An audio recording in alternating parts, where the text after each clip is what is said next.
Доналд Трамп во јануари ќе се врати во Белата куќа откако во вторникот ја победи против кандидатката Камала Харис во една од најполаризираните изборни трки за претседателската позиција во историјата на САД. Сублимирано, по ноќта во која се пребројуваа гласовите, биткоинот ја надмина границата од $75,000, што е нов рекорд за криптовалутата, а доларот зајакна, па цената на златото падна. Додека инвеститорите што предпочитаат обложување на валутите, малку неверојатно, се свртеа кон турската лира. Трампизацијата најпозитивно влијаеше на богатството на најбогатите.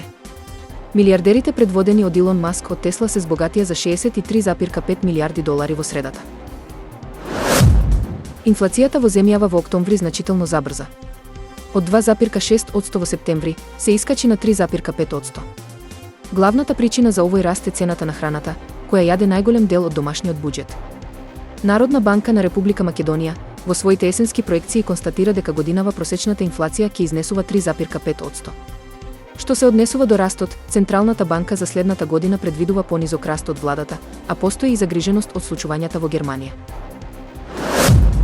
Просечната цена на становите во некои скопски општини пораснала и за повеќе од 50% во последниве 3 години, а во последниве 5 години и за повеќе од 70%.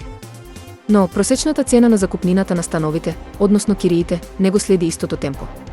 Цените за изнајмување на становите во Скопје во последниве 3 години во просек пораснале за максимум 40%, и тоа во поатрактивните населби, центар, Карпош и аеродром. Поразорните земјотреси од 6,6 степени и 6 степени што ја погодија Куба, се појавија првите снимки и фотографии. Како што може да се види на фотографиите и видеото од Куба, урнати се покриви и настрешници, а луѓето се во паника. Вториот земјотрес се случил на длабочина од 10 километри, а Американскиот национален центар за предупредување од цунами соопшти дека не се очекува закана од цунами.